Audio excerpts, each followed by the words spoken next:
뉴스 시작합니다. 저는 동정민입니다. 이정근 파문이 전국을 강타하고 있습니다. 2021년 전당대회 때 송영길 후보 캠프에서 돈봉투가 뿌려졌다는 의혹이 불거졌죠. 자, 당시 기억하시겠지만 대선 한 해 앞두고 개파가 치열했던 전당대회입니다. 검찰은 당시 송영길 대표 당선 목적으로 뿌려진 돈이 9천만 원에 이르는 걸로 보고 있는데요. 민주당 현역 의원과 당직자 수십 명이 수사 선상에 올라 게이트로 번질 조짐마저 보이고 있습니다. 집중 보도합니다. 첫 소식 좌영길 기자입니다. 이정근 민주당 전 사무부총장이 강래구 한국감사협회장에게 전화로 돈봉투에 대해 언급한 건 지난 2021년 4월 27일 민주당 전당대회 닷새 전이었습니다. 윤관석은 오늘 만나서 그거 줬고 이렇게 봉투 10개로 만들었더만.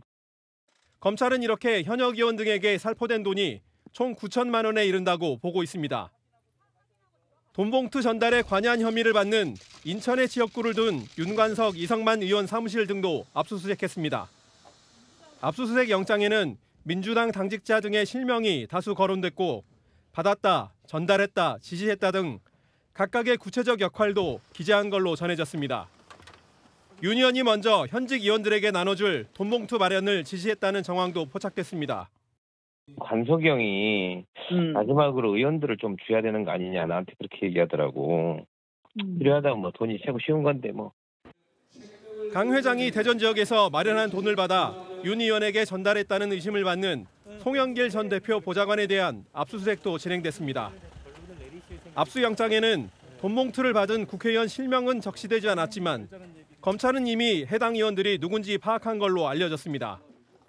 검찰이 자금의 조성과 전달자는 물론 수수자들을 상대로 전방위 수사에 나서면서 수사 선상에 오른 당직자만 수십 명에 이를 걸로 보입니다. 이 돈이 송 전 대표의 당선 목적으로 쓰인 만큼 송 전 대표가 이를 지시하거나 알았는지에 대한 검찰 수사도 불가피해졌습니다. 천연의 뉴스 좌영길입니다. 전당대회 때 돈봉투로 뿌려졌다는 9천만 원. 누가 어떻게 마련했고 누구에게 뿌려졌다는 건지 검찰 수사 내용 성혜란 기자가 이어갑니다. 전당대회를 앞두고 뿌려진 돈봉투의 자금 마련은 송영길 캠프에서 조직 관리를 맡은 강래구 한국감사협회장이 맡았습니다.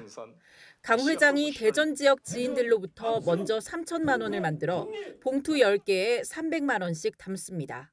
이걸 이정근 전 사무부총장에게 전달했고 다시 건네받은 윤 의원이 민주당 소속 현역 의원들에게 2021년 4월 28일 나눠준 걸로 알려졌습니다.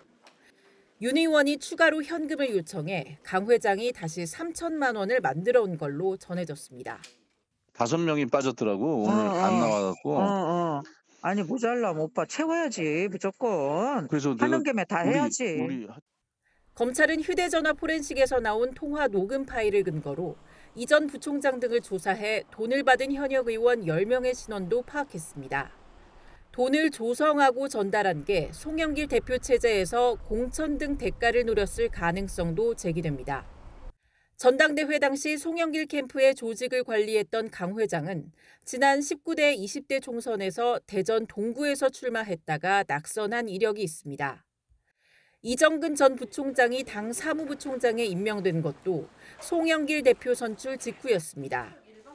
이 전 부총장은 송영길 당대표 선출 뒤 치러진 지난해 3월 국회의원 보궐선거에서 당내 경선 없이 서울 서초갑 지역구 후보에 전략 공천됐습니다.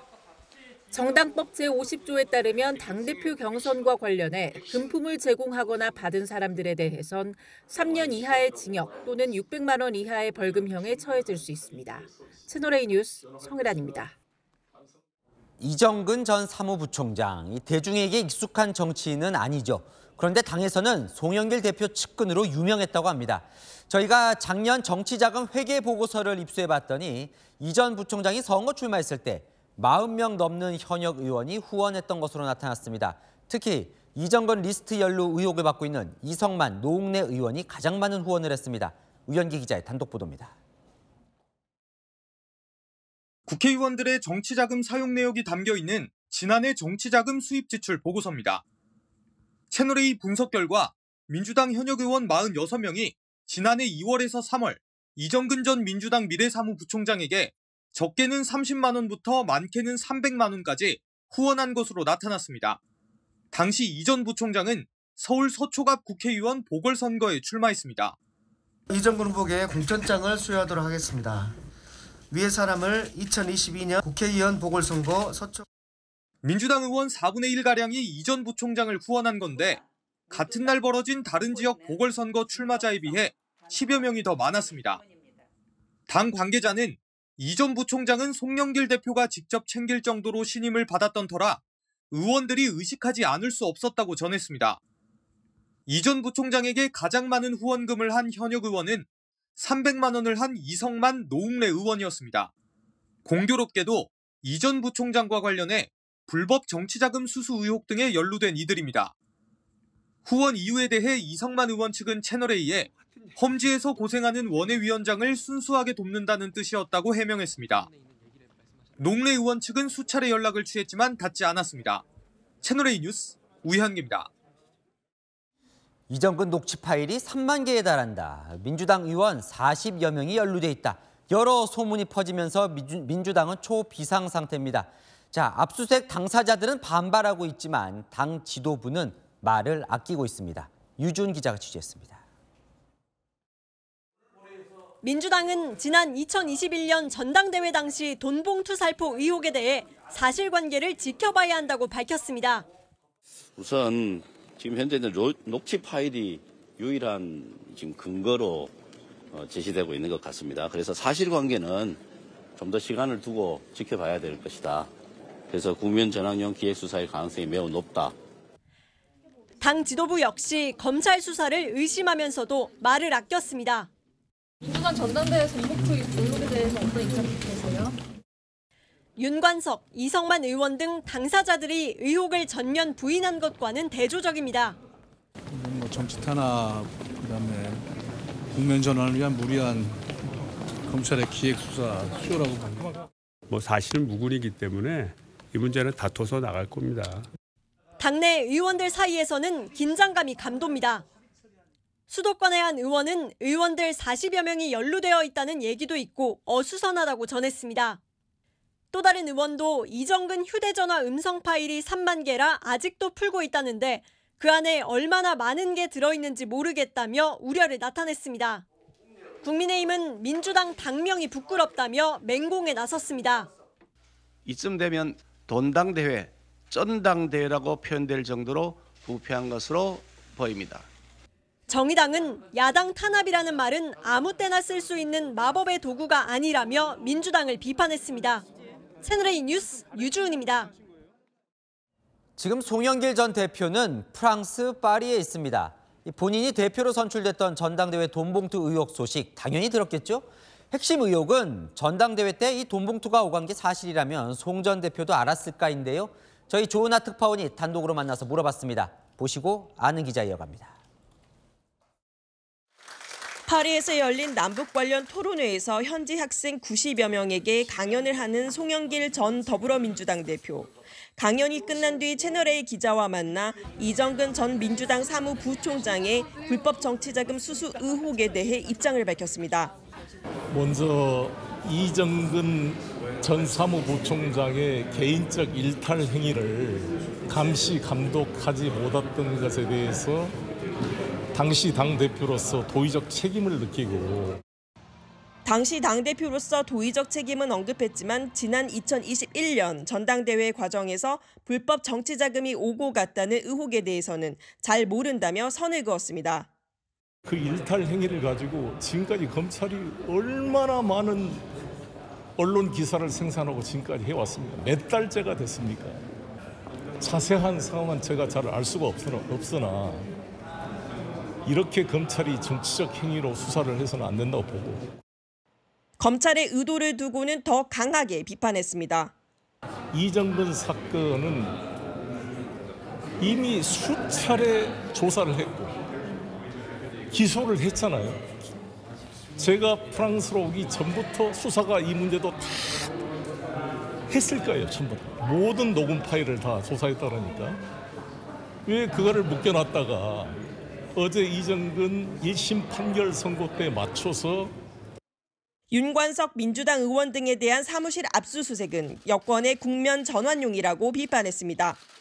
대통령실 관계 도청 의혹 사건을 비롯한 정치적 수세에 몰리니까 국면을 반전시키기 위해서 검찰이 정치적인 행위를 하고 있는 것이 아닌가.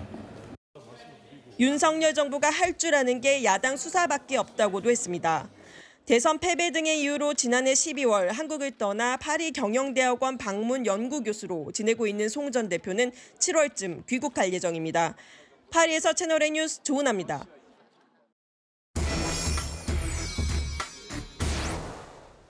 아는 기자 아자 시작합니다. 정치부 윤수민, 사회부 박건영 기자 나와 있습니다. 먼저 박 기자에게 물어보겠습니다. 자, 여당은 이정근 게이트라고 부르기 시작했습니다. 전부터 나왔던 의혹인데 판이 완전히 달라진 것 같습니다. 네, 처음에는 이정근 전 사무부총장이 사업가 박모 씨에게요, 뇌물이나 정치 자금을 불법으로 수수했다, 이런 의혹에서 시작됐습니다. 개인 비리로 시작했던 사건이었는데요. 이제 각종 이권이나 인사청탁에 관여한 걸로 보이는 정관계 인사들 이름 하나둘 나오기 시작했고요. 이제는 이 민주당 전 당대표, 현역 의원, 당직자 다수가 연루된 전당대회 돈봉투 살포 의혹으로 판이 커졌습니다. 어제 압수수색을 받은 윤관석, 이성만 의원 외에도요, 돈봉투 수수가 의심되는 현역 국회의원이 10명 정도 되고요.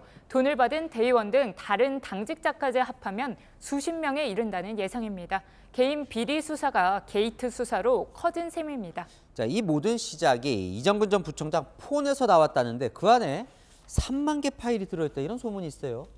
네, 맞습니다. 이게 소문에 불과하기는 하지만요, 또 뭐가 나올지 모르는 상황이긴 합니다. 이 휴대전화요, 검찰이 지난해 10월 이정근 전 부총장의 어머니 집을 압수수색하는 과정에서 발견했는데요. 평소 이 이정근 전 부총장이 자동 통화 기능을 써갖고요, 휴대전화 포렌식을 해보니까 이 수년간에 걸친 통화 녹음 파일, 또 문자나 SNS 메시지가 쏟아져 나온 겁니다. 이 노웅래 의원의 뇌물 혐의 사건이나 노영민 전 비서실장과 이하경 의원 등의 연루 의혹이 제기된 취업 특혜 사건도 이 휴대전화에서 나온 자료가 단서가 됐습니다. 이번 돈봉투 사건도 마찬가지였습니다. 자, 박 기자 말대로 전당대회로 판이 커졌어요. 검찰은 뭘 의심하고 뭘 수사하고 있는 겁니까, 지금? 이 문제가 됐던 시기 2021년 5월로 거슬러 갑니다. 송영길 전 대표가 당대표로 선출됐던 전당대회가 임박한 시점이었는데요. 이 투표권이 있는 현역 의원과 대의원에게 약 9천만 원이 살포됐다는 겁니다. 검찰은 현역 의원은 300만 원씩 2번, 대의원들은 50만 원 정도씩 돈이 건네졌다, 이렇게 의심하고 있는데요. 이 송영길 캠프 소속이었던 윤관석 의원의 돈 요구가 있었다는 취지의 통화 녹음 파일도 발견된 데다 이 윤 의원에게 돈을 전달했다, 이런 취지로 이정근 전 부총장이 송영길 전 대표 보좌관에게 보낸 텔레그램 메시지까지 나온 겁니다. 이 당사자들의 부인에도 돈 살포 정황 매우 구체적인 상황입니다. 그래요. 조금 더 구체적으로 검찰 수사가 어느 정도 진행이 됐어요, 지금? 예, 검찰은 이 몇 달 전에 이 녹음 파일을 발견했다고 하는데요. 네. 이정근 전 부총장 불러서 조사를 했고요. 이 돈을 조성하는 데 관여했던 사람들에 대한 참고인 조사도 일부 마쳤다고 합니다. 녹음 파일에 관련된 조사 내용까지 보완됐기 때문에 이 현역 의원들에 대한 압수수색 영장도 법원에서 발부받을 수 있었습니다. 자, 지금부터는 민주당 출입하는 윤수민 기자에게 좀 물어볼게요. 돈봉투가 뿌려졌다고 하는 그 2021년 전당대회로 좀 가보죠. 어떤 상황이었습니까? 그 전당대회? 네, 대선을 1년 앞두고 치러진 전당대회라서요. 이재명, 이낙연 후보의 대선 경선 전초전이라고 할 만큼 치열했다고 하는데요. 친명계 송영길, 친문계 홍영표 두 사람의 승부는 불과 0.59% 차이로 갈렸습니다. 이때 전당대회 투표 비중을 보면요, 당내 대의원과 권리당원이 85%나 반영이 되었고요. 이들을 얼마나 확보하느냐가 관건이었습니다. 자, 돈봉투를 이제 줬다는 시점이 2021년 4월 말이에요. 4월 말. 이때는 어떤 상황이었습니까? 네, 당시 녹취 한번 다시 들어보시죠. 5명이 빠졌더라고. 오늘 안 나와갖고. 아니 모자라 오빠 채워야지 무조건. 그래서 하는 김에 다 해야지. 당시 돈이 오간 것으로 의심되는 시점은 4월 27일, 28일입니다. 4월 27일은 후보들의 마지막 TV 토론회가 있던 날이고요. 바로 다음 날인 28일부터 전당대회 투표가 시작됐습니다. 마침 그때는 홍영표 후보의 지지율이 막판에 치고 올라오면서 송영길 후보와 엎치락 뒤치락하던 시기였는데요. 당시 송영길 캠프 사정을 잘 아는 민주당 관계자는 그 시기에 돈을 줬다면 이 막판 표단속을 위해 대의원들 신경 써줘라 이런 취지였을 거라고 전했습니다. 자, 지금 이제 그 의혹에 오른 인물들이 있잖아요. 현역 의원들도 있고 윤관석, 이성만, 이정근. 이들은요, 그럼 그 전당대회 때 뭘 했었습니까? 역할이 뭐예요? 네, 먼저 윤관석 의원은요, 이 송영길 전 대표가 인천시장일 때 인천시 대변인을 맡아서 친분이 두터웠고 이 캠프 좌장 역할을 한 것으로 전해집니다. 이성만 의원은 송영길 캠프 조직을 담당했고요. 이정근 전 사무부총장도 일찌감치 캠프에 참여했는데 이 캠프 관계자는 송 전 대표가 직접 챙길 정도로 신임을 했다고 합니다. 송영길 대표 당선 이후 윤관석, 이정근 두 사람은 당의 조직과 자금을 책임지는 사무총장과 사무부총장으로 나란히 발탁됐습니다. 자, 민주당은 검찰이 왜 이 시점에서 떠트렸냐 이걸 이제 지적하던데 그래도 만약에 당 전당대회에 돈봉투가 뿌려진 게 사실이라면 당으로서는 치명타 아니겠습니까? 네, 그렇습니다. 이정근 개인의 비리인 줄 알았더니 당 전체로 확산되면서 긴장감이 감돌고 있는데요. 당 관계자도 3만 개에 이른다는 녹취 파일에서 어떤 내용과 누구 이름이 나올지 모른다는 점에서 이재명 대표의 개인 사법 리스크와는 전혀 다른 차원의 문제라고 전했는데요. 자칫 부정부패 정당으로 낙인이 찍혀 총선에 악영향을 미칠 수 있다는 우려가 나옵니다. 민주당은 검찰이 지난해 진작에 이정근 전 부총장의 핸드폰을 압수해놓고 정권이 미국의 불법 감청 의혹으로 여론이 악화되자 국면 전환용으로 의혹을 터뜨렸다고 의심하고 있습니다. 자, 박건영 기자, 앞으로 이제 수사가 어떻게 될지가 이제 궁금한데요. 시청자분들은 어느 부분에 좀 주목을 하셔야 될까요? 네, 우선 검찰에서는요, 이 돈봉투를 만들고 또 전달했던 것부터 차근차근 수사를 해서 올라가겠다는 계획입니다. 이 돈 전달에 관여한 걸로 지목됐던 이 윤관석, 이성만 의원 외에도요, 돈을 받은 대의원과 또 자금을 마련한 사업가들도 어제 수사 선상에 올랐거든요. 어제 압수수색 대상은 아니었는데 돈을 받은 걸로 지목된 현역 의원 10명과 또 대의원들도 줄줄이 검찰 조사 받아야 하는 상황입니다. 마지막에는 송영길 전 대표 조사 불가피하다는 관측도 나옵니다. 아직 피의자로 입건되진 않았는데 금품 살포 목적이 송영길 당대표 당선이었다 이런 만큼 송 전 대표가 자금 조성과 배포를 지시하거나 관여했는지 또 보고를 받거나 혹은 알고 있었는지 등을 소명해야 할 걸로 보입니다. 다만 프랑스 파리에 체류 중인 송 전 대표는 오는 7월 귀국할 예정이어서요. 그때까지 검찰이 송 전 대표를 조사하기엔 현실적으로 쉽지 않습니다. 네, 잘 들었습니다. 아는 기자 윤수민, 박건영 기자와 살펴봤습니다. 국민의힘 김기현 대표가 홍준표 대구시장을 당 상임 고문에서 해촉했습니다. 당내 분란을 일으키거나 대표 리더십을 훼손하는 언행을 두고 보지 않겠다는 건데요. 홍 시장은 엉뚱한 데 화풀이한다며 화가 잔뜩 났습니다. 김호영 기자입니다. 김기현 국민의힘 대표가 홍준표 대구시장을 당 상임고문에서 전격 해촉했습니다. 우리 그 상임고문의 경우에 그 현직 정치인으로 활동하거나 현직 지자체장으로 활동하는 이런 분은 안 계신 것이 그동안에 관리했기 때문에 그에 맞추어서 정상화시킨 겁니다. 속내는 김 대표 리더십을 흔드는 공격을 더 이상 참지 않겠다는 게 김 대표 측 설명입니다. 홍 시장은 최근 전광훈 목사와의 손절을 주문하며 김 대표를 향해 무슨 약점을 잡혀서 눈치를 보냐는 비판글을 올려왔습니다. 해촉 사실이 알려진 뒤 홍 시장은 SNS에 엉뚱한 데 화풀이를 한다며 이참에 욕설 목사를 상임 고문으로 위촉하라고 반발했습니다. 욕설 목사는 전 목사를 지칭한 것으로 해석됩니다. 오후에도 한 차례 더 글을 올려 옹졸한 정치를 이번으로 끝내지 않으면 더 큰 위기가 올 것이라고 경고했습니다. 김 대표는 전 목사에게도 경고했습니다. 우리 당 정신이 어떤 특정 목회자의 통제를 받아야 한다는 것은 궤변입니다. 앞으로 더 이상 이런 터무니없는 언행으로 국민 정서를 자극하는 일이 없도록 해줄 것을 요구합니다. 전 목사 추종 발언으로 논란을 일으킨 김재원 최고위원 징계 가능성도 높아지고 있습니다. 여권 관계자는 당원들이 김 최고위원 징계를 요구하는 서명을 하고 있다며 완료되는 대로 윤리위에 제출할 예정이라고 밝혔습니다. 오늘 임명된 황정근 신임 윤리위원장은 채널A 통화에서 당원 당규에 저촉되는 게 있는지 챙겨보겠다고 했습니다. 채널A 뉴스 김호영입니다. 윤석열 대통령이 처음으로 거부권을 행사한 양곡관리법 개정안 결국 폐기됐습니다. 민주당은 부결될 걸 알면서도 오늘 재의결을 강행했고 부결됐습니다.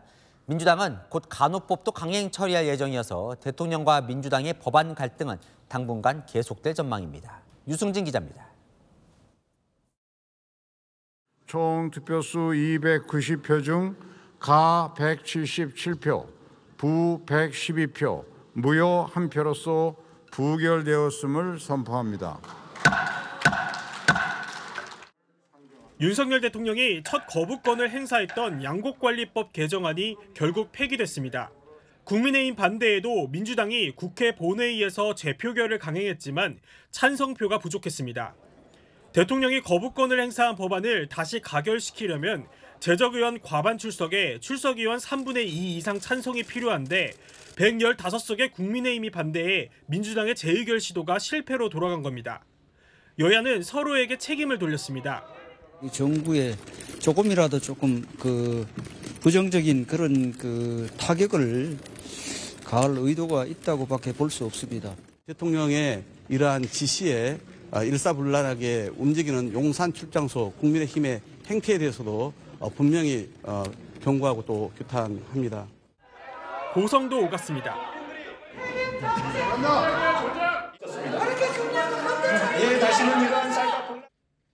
간호사 업무를 별도 법률로 규정한 간호법 제정안 처리는 불발됐습니다. 김진표 국회의장이 정부와 관련 단체 간 협의가 진행되고 있다며 다음 본회의로 처리를 미룬 겁니다. 대한의사협회 등이 반대하고 있는 간호법은 민주당 주도로 본회의에 직회부됐는데 정부 여당이 중재안을 내놓으며 제동을 건 상태입니다. 채널A 뉴스 유승진입니다.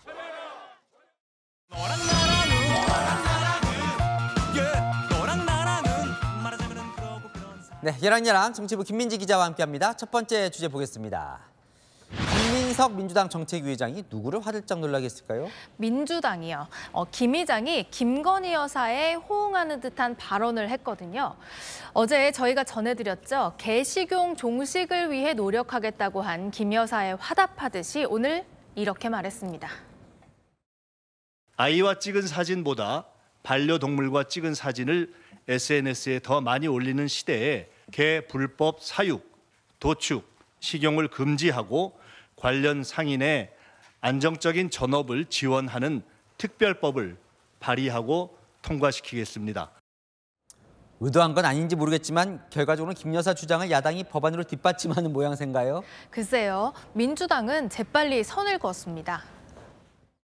오늘 이 자리에서 처음 말씀하신 거라서 아직까지 당론 여부에 대한 논의는 조금 이른 것 같습니다. 오늘 김 의장이 뜬금없이 소환한 인물도 있는데요.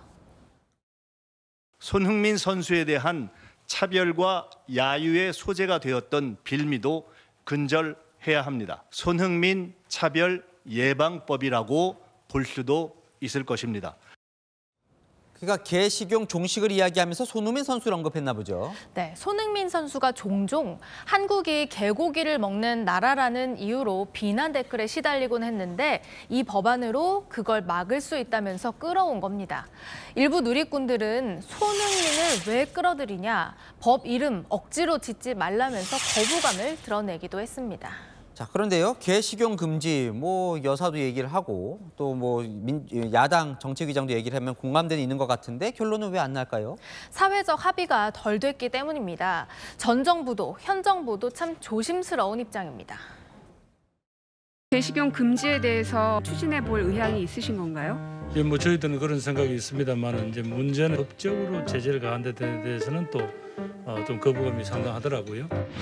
아예 그 식용을 금지하는 방법으로 나가야 된다면 용기 있게 추진하시기 바래요. 내가 안 먹겠다 하는 분들이 80% 이상인데 근데 한 30%는 그걸 왜 법으로 해야 되느냐. 그리고 개 식용 금지, 업종 전환 시 지원 등 똑같은 법안도 이미 발의가 돼 있습니다. 역시 이해 당사자 간 논의가 필요하다는 이유로 아직 국회에 머물러 있습니다. 쉽지 않은 문제인가 보군요. 다음 주에 보겠습니다. 동상, 다몽 하나의 주제를 두고 다양한 의견이 나왔나 보네요. 맞습니다. 선거제 개편 논의를 위해서 19년 만에 열렸죠. 전원위원회가 나흘 동안 의원 100명이 발언대에 선 뒤 오늘 마무리됐는데요. 결론은 동상다몽이었습니다. 보수 정치인들의 전리품처럼 쓰여온 비례대표제를 과감히 폐지해야 합니다. 비례대표를 폐지하는 것은 헌법 정신을 망각하는 것이라고 생각합니다. 국회의원 정수를 늘리자는 주장은 정말이지 염치 없는 일이라고 생각합니다. 이번에는 반드시 줄여보십시다. 의원수를 줄여서 입법부의 역할이 약화되면 누가 가장 좋아합니까? 각종 이권의 유혹에 노출될 수밖에 없는 그 많은 관료들 누가 견제합니까? 전원위원회는 실패했습니다. 나흘간 전원위원회를 지켜보면서 자괴감만 들었습니다. 이게 당이 같아도요. 도시의원이냐 지방의원이냐 뭐 지역구의원이냐 비례의원이냐 다 생각이 다르더라고요. 맞습니다. 때로는요. 또 논의 주제에서 벗어나서 정쟁으로 번지는 일도 있었는데요. 해방 후 우리 헌정사에서 중대 선거구제가 시행된 것은 군사 쿠데타 세력에 의한 폭압적 독재가 극에 달했던 선거제에 대한 의견을 좀 말씀해 주세요. 그리고 군대를 동원해 양민을 학살하고 신군부 쿠데타로 정권을 찬탈한 여야가 첨예하게 맞섰던 사안에 양보하는 발언도 나와서 눈길을 끌었습니다. 국민의힘 여러 의원들께서 준연동형을 밀어붙인 민주당은 사과부터 하라고 요구하셨습니다. 진심으로 사과드리겠습니다.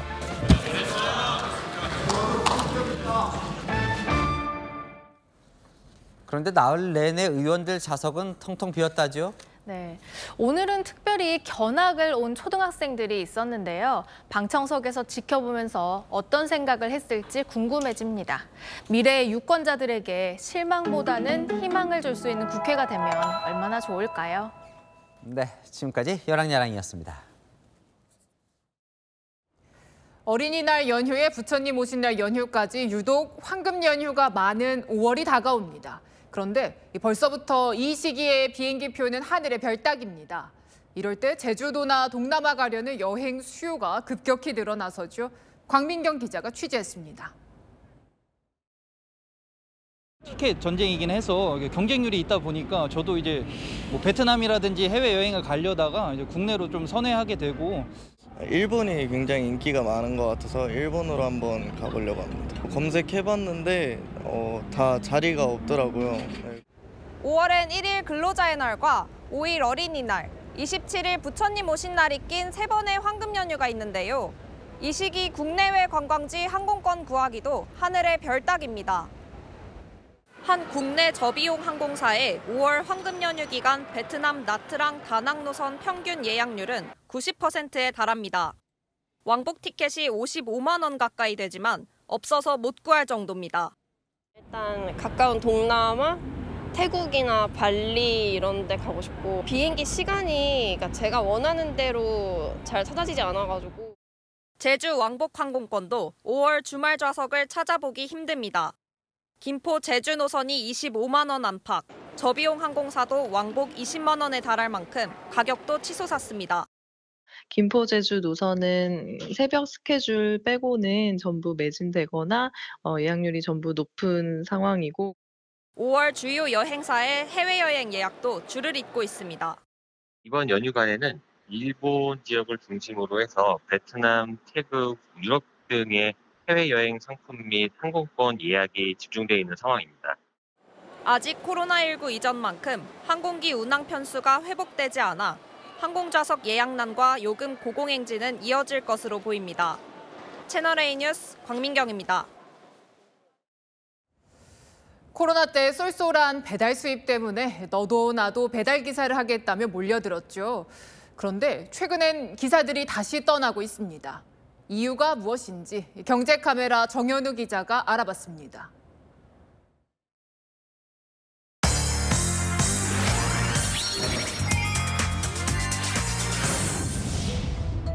점심시간 한 프랜차이즈 음식점에 주문 전화가 걸려옵니다. 방문 포장하셔가지고 확인되시고요. 이 업체는 소비자가 와서 음식을 포장해가면 최대 5,000원을 깎아줍니다. 치솟은 배달비에 배달 주문이 줄자 포장 손님을 유치하려는 전략입니다. 배달비가 많이 나오는 경우에는 배보다 배꼽이 더 큰 경우가 많아서 밖에 나오는 경우가 있으면 할인이 있어서 포장해가요. 시민단체 조사에 따르면 최근 6개월 사이 배달비는 업체별로 14%에서 70%까지 올랐습니다. 코로나 팬데믹이 끝나가고 있지만 껑충 뛴 배달비는 그대로니 배달 한번 시켜 먹기가 부담스럽습니다. 이제 한 3,000원 정도까지는 지불 의향이 있는데 4,000원, 5,000원 되게 되다 보면 이제 음식값의 거의 한 30%, 40%를 차지하다 보니까 그런 거는 이제 좀 부담이 되는 것 같습니다. 이렇다 보니 배달앱 이용자는 줄고 있습니다. 지난달 배달앱 3사 이용자는 1년 사이 600만 명 넘게 줄어들었습니다. 배달기사들의 수입도 덩달아 줄어들면서 배달원들은 시장을 떠나고 있습니다. 지난달 배달 노동자를 포함한 운수 창고업 취업자 수는 162만 4천 명이었습니다. 사상 최대를 기록한 지난해 6월보다 7만 명이나 줄었습니다. 김모 씨는 코로나 시기 회사가 어려워지며 배달기사로 전향했습니다. 하지만 이제 배달 일을 관두고 다시 직업을 구하고 있습니다. 고된 일에 수익마저 줄었기 때문입니다. 하루에 38만 원, 뽀로도 한 20만 원, 12만 원, 3만 원. 하루 종일 일을 해야 그렇게 그러니까 위험도 하고요. 부업으로 배달 일을 뛰던 한 남성은 온라인 중고거래 카페에 배달 가방을 내놓았습니다. 잠깐 해야지라는 생각을 원래 하고 있었는데 짬짬이 할까도 하다가 줄긴 줄였다고 하더라고요. 떠나는 배달기사들이 내놓은 오토바이가 쏟아져 중고 오토바이 판매점은 매물을 안 받을 정도입니다. 무지하게 들었죠. 만약에 들어온 거 갖고 있었으면 아마 꽉 찼을 거예요. 배달앱들은 줄어든 주문 건수를 만회하려고 여러 건을 묶어 배달하는 대신 배달비를 깎아주거나 할인 쿠폰을 제공하고 있습니다. 하지만 배달앱이 배달비의 일정액을 떼가는 구조에서는 배달비 부담이 여전할 것이란 지적입니다. 가게 가면은 배달료 얼마 받냐고 얘기해요. 4,000원 받습니다. 뭐 이런 똑같네요. 우린 배달료 더 냈는데 막 이런 얘기를 하시는데 회사에서 많이 가져가는 생각이. 경제카메라 정현우입니다. 네, 오토바이 운전자, 지나가던 시민, 출동한 경찰이 힘을 합쳤습니다.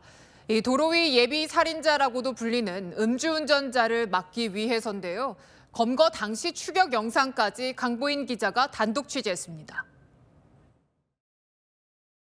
지난 1일 밤 11시 20분쯤 한 초등학교 인근 교차로. 배달 오토바이가 뒤에 오던 승용차를 가로막습니다.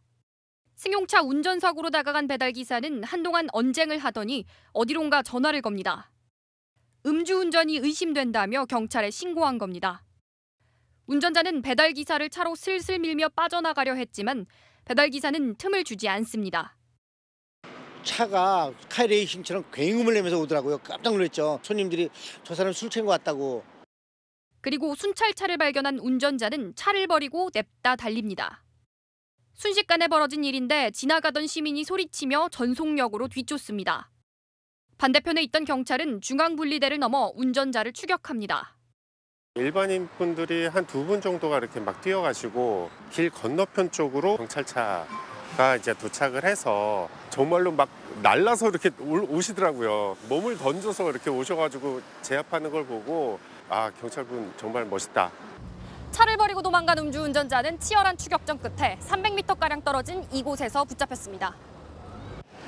운전자는 40대 남성으로 음주 정황이 뚜렷했지만 음주 측정을 거부했습니다. 경찰은 면허 취소 처분을 내리고 현행범으로 체포했습니다.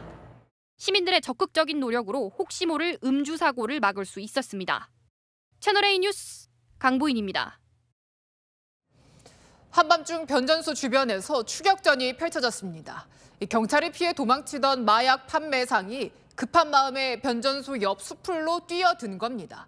CCTV에서 눈을 떼지 않은 변전소 직원이 큰 역할을 했습니다. 조민기 기자입니다. 검정 가방을 든 남성이 들판을 내달리고 경찰도 뒤쫓기 시작합니다. 숨이 거칠어지고 긴장감이 흐르는 어둠 속의 추격전. 손전등을 비추며 수풀을 뒤진 끝에 웅크리고 있던 남성을 붙잡았습니다. 뭐 체포합니다. 자, 변호사 선임할 수 있고. 신의정부 변전소 앞에 수상한 사람이 있다는 신고가 접수된 건 지난달 12일 밤 9시 반쯤. CCTV를 보다 수상함을 느낀 변전소 직원이 경찰에 신고한 겁니다. 슬슬 걸어가면서 울타리 저 초소 밑에서 가방을 뒤적뒤적대는 걸 봤기 때문에 아, 이 사람은 이거 아무리 봐도 수상하다. 이거 보통 사람이 아닌 것 같다 생각해서 바로 신고를 했습니다. 앞서 남성은 시내에서 마약을 판매하려다 잠복경찰에 적발돼 도주하던 중이었습니다. 남성은 자신을 쫓아온 경찰을 피해 이곳 변전소 철도망을 지나 배수로로 몸을 숨겼지만 결국 경찰에 붙잡혔습니다. 남성의 차량에서는 필로폰 1회 투여량 0.03g이 든 주사기 2개가 발견됐고 변전소 일대 수색 끝에 숨겨놓은 필로폰과 대마 8g도 찾았습니다. 남성은 간이시약 검사에서 필로폰 양성 반응이 나왔고 국과수 정밀 검사 결과 모발에서는 대마 성분까지 검출됐습니다. 경찰은 남성을 마약류 소지와 투약 혐의로 검찰에 넘겼고 변전소 직원들에게는 감사장을 수여했습니다. 채널A 뉴스 조민기입니다. 네, 이런 마약을 필리핀에서 감옥살이를 하면서도 국내로 유통시킨 사람. 텔레그램 아이디 전 세계로 불리던 마약왕 박광렬입니다. 세상 모든 마약을 취급한다며 세를 과시했다죠. 홍진우 기자입니다. 필리핀 현지 경찰에 체포된 노란색 티셔츠 차림의 남성. I only little can understand English. 동남아 3대 마약범으로 꼽히며 마약왕 전 세계라는 별명으로 불린 마약상 박광렬입니다. 국내 마약 총책으로 알려진 텔레그램 아이디 바티칸 킹덤도 박광렬에게서 마약을 공급받은 것으로 알려진 바 있습니다. 박광렬은 2016년 10월 현지에서 한국인 3명을 살해한 사탕수수밭 살인사건 용의자로 수감됐습니다. 이후 2차례나 탈옥해 도피 생활을 하다 2020년 10월 다시 붙잡혔고 징역 60년형을 선고받아 현재 필리핀 감옥에 수감 중입니다. 그런데 감옥에 있으면서도 국내에 마약을 공급한 사실이 드러났습니다. 변호사를 선임할 수 있고 지난 1월부터 엑스터시와 필로폰 등 5천만 원 상당 마약을 국내에 공급해오다 붙잡힌 20대 일당 3명의 배우가 바로 박광렬이었습니다. 일당은 지난해 12월 필리핀 교도소를 찾아가 박광렬을 면회하며 마약 밀수를 공모했습니다. 박광렬은 수감 상태에서도 휴대전화를 이용해 텔레그램 아이디를 바꿔가며 일당과 연락을 취했습니다. 경찰이 확보한 텔레그램 대화창에서 박광렬은 자신이 세상의 모든 마약을 취급한다며 대규모 주문이 아니면 취급 안 한다는 등 세력이 건재함을 과시했습니다. 국내에서 전 세계 마약류를 국내에 받아서 보관하고 관리하는 또 다른 라인이 있다고 저희들이 보고 현재 추적 수사 중에 있습니다. 경찰은 박광렬의 국내 연결 고리를 쫓는 동시에 박광렬의 국내 송환도 추진하고 있습니다.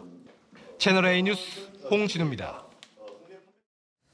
자, 이 마약뿐 아니라 불법 촬영 역시 뿌리 뽑아야 할 범죄이지만 오히려 늘어나고 있죠. 게다가 이런 데 악용되는 초소형 카메라 5,000개나 해외 직구 인척 밀수입됐습니다. 이 성능은 더 교묘하게 진화 중입니다. 배영진 기자입니다. 평범해 보이는 사무 공간. 시계와 안경, 화분, 인터넷 공유기 등에 숨겨진 10개의 카메라가 사람들의 얼굴을 몰래 담고 있습니다. 부산 세관이 이런 초소형 카메라와 녹음기 4,900여 개를 밀수입한 업체 2곳을 적발했습니다. 1억 3천만 원치를 밀수해 3배 높은 가격으로 판매했는데 정식 수입 신고가 면제되는 해외 직구 제도를 악용했습니다. 밀수입한 카메라는 스마트폰, 보조 배터리, 인터넷 공유기, 면도기 등 일상생활용품에 위장된 형태였습니다. 평상시에는 스마트폰으로 사용을 하지만 다각적인 숨겨진 카메라로 촬영이 가능한 형태입니다. 적발된 카메라 가운데는 이렇게 작은 부품으로 생긴 것도 있습니다. 옷이나 달력 등에 붙여 몰래 촬영이 가능합니다. 스마트폰 속에 숨긴 1mm 크기의 카메라 렌즈는 실시간 영상 재생과 녹화 등 원격 제어까지 가능해 불법 촬영에 악용될 우려가 큽니다. 제품 속에 이렇게 교묘하게 숨겨진 걸 실제적으로 보기는 저희가 처음입니다, 이번에. 점점 수법이 더 교묘해지는 것이 아닌가 그렇게 느꼈습니다. 불법 카메라 범죄는 매년 5천 건 이상 발생하고 있으며 최근에는 6천 건 이상으로 늘었습니다. 채널A 뉴스 배영진입니다. 자, 코인 광풍의 후폭풍이 요즘 거셉니다. 이번엔 코인 채굴기 투자를 빙자한 다단계 사기 사건이 터졌습니다. 채굴기가 알아서 돈을 벌어준다는 거짓말. 이런 고수익 유혹에 속은 피해자가 3,000명이나 됩니다. 이기상 기자의 단독 보도입니다. 사람들이 모인 강당에서 한 남성이 열변을 토합니다. 지금까지 여러분들 같은 수입의 집에다가 문화를 더 숫자를 붙이시고 됩니다. 그 이게 이루어졌습니까? 안 이루어졌습니까? 이루어졌습니다. 코인 채굴기 투자 설명회로 3-4배까지 수익을 약속합니다. 여러분 좋아하시잖아요. 150%, 200%, 300%, 400%까지. 수백 개의 그래픽 카드, 열기를 식힐 냉각 시스템 등 거대한 코인 채굴장도 증거 영상으로 보여줍니다. 하지만 다 가짜였습니다. 전기를 많이 먹는 채굴기는 거의 가동되지 않았고 홈페이지에 표시된 코인은 현금으로 못 바꾸는 허상이었습니다. 사업 설명회 때 채굴장으로 소개됐던 곳입니다. 회사 흔적은 찾아볼 수도 없고 이렇게 떼어낸 간판만 바닥에 나뒹굴고 있습니다. 토요일날 이러고 있으면 막 차들 무지하게 와가지고 그게 다 다들 뭐 투자자 아니에요? 다 노인네들만 오더만. 투자자 대부분 5, 60대로 놔두면 채굴기가 연금처럼 돈 벌어준다는 말만 덥석 믿었던 겁니다.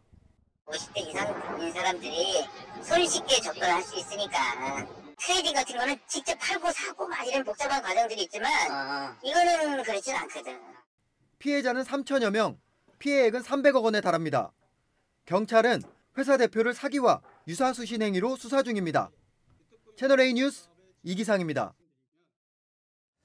이틀 전 강릉 산불로 삶의 터전을 잃은 주민들이 많은데요.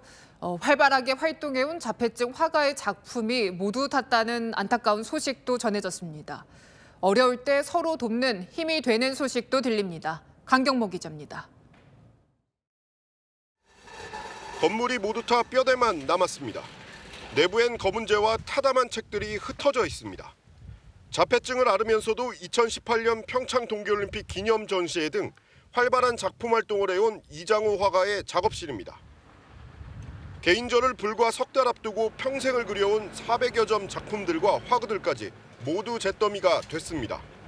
이제 어저께 저녁에 이거 불나는 거를 저를 보여주더라고. 엄마 저 이제 2층은 제가 아직은 네 화실은 남아 있다고 이제 그렇게 달랬는데 엄마 2층까지 다 이제 소용이 없어졌어요. 한숨과 비탄이 가득한 산불 현장 한켠에선 희망도 보였습니다. 불이 난 야산에서 진화 작업에 참여한 남성이 카메라에 포착됩니다.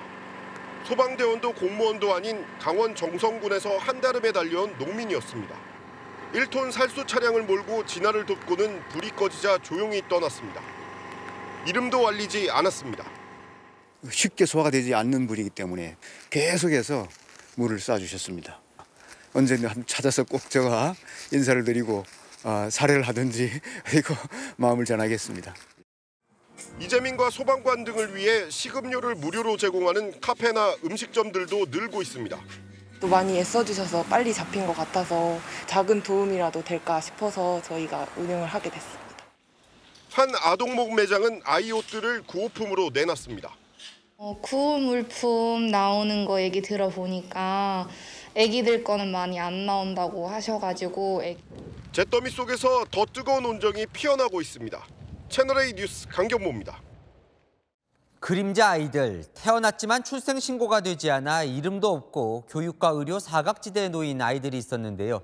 이제 태어나면 병원이 의무적으로 출생 통보를 하게 바뀝니다. 새로 바뀌는 아동복지 정책을 김용선 기자가 취재했습니다.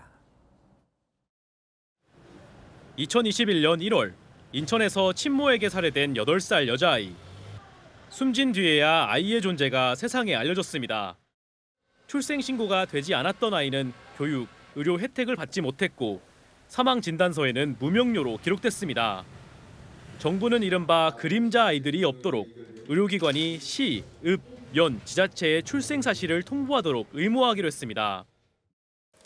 보호에서 누락되는 아동이 없도록 보다 촘촘한 아동복지 지원 체계를 마련하겠습니다. 병원에 출생 통보 뒤 한 달 안에 부모가 출생 신고를 하지 않으면 지자체가 독촉하고 계속 안 할 경우엔 지자체장 직권으로 직접 출생 신고를 하게 됩니다. 필수 예방접종이나 최근 1년 새 진료 기록이 없는 2살 이하 아동에 대한 전수조사도 실시합니다. 지금까진 만 3세 아동만 전수조사 대상이었습니다. 보육원 등 아동 양육시설에서의 복지 체계도 강화됩니다. 아이들한테 물어봤어요. 원하는 게 뭔가 했더니 아이들이 내 방이요 그러더라고요. 보호아동이 내 방을 가질 수 있도록 1인실을 늘려가는 방안도 포함됐습니다. 채널A 뉴스 김용성입니다. 물가 안정시키겠다고 정부가 들여온 싼 중국산 마늘을 국산으로 둔갑시켜 가격을 올려받은 일당이 붙잡혔습니다. 깐 마늘은 원산지 확인이 어려운 걸 노렸다네요. 김태형 기자입니다. 분홍색망에 마늘이 잔뜩 들어 있습니다. 중국이요. 네, 찾아보겠습니다.